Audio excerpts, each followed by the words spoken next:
How healed do I need to be to call in my soulmate?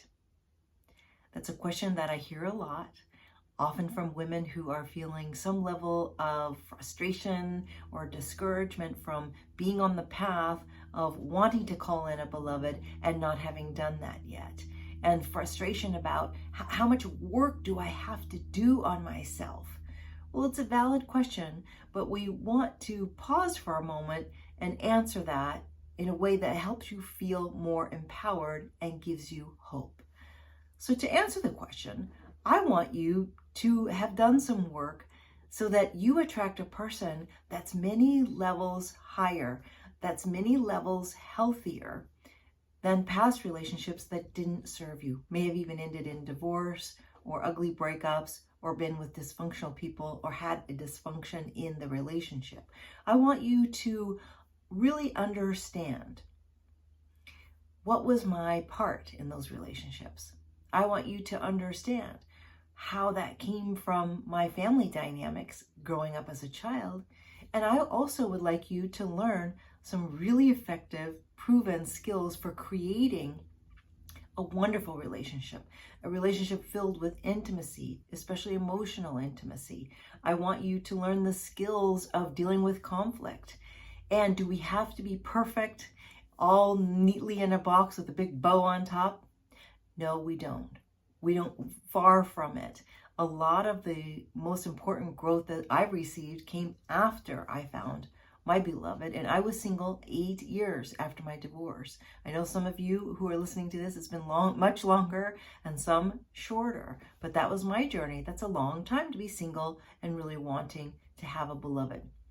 So I think you need to be half healed to find a really wonderful, loving relationship.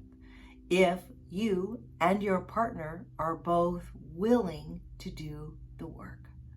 So I want you to let yourself off the hook. You do not have to be, some of us, myself included, are addicted to perfection and think we have to be perfect and that we have to be good girls, or we're not going to get a reward from the universe. That's left over from that patriarchal parenting model that many of us were raised in. But you do not have to be perfect. You do not have to have a perfectly tied bow on top. You can have just a little package thrown together with a sloppily tied knot. But we do have to have made some shifts in our life, because when we shift, we attract a whole different kind of relationship. And we don't have to be at 100% healed to do that. So instead, I want to invite you to up-level that question to, how healed do I want to be to call in my soulmate? I want you to invite yourself forward, call yourself forward into deeper levels of healing, more than just reading a book, more than just attending an online course. I invite you into doing the deeper work, whether it's with a coach like me, an intensive like I went to at the University of Santa Monica, getting my master's degree in spiritual psychology, weekend intensives. I invite you to do the deeper work with people who have what you want, who know how to teach you.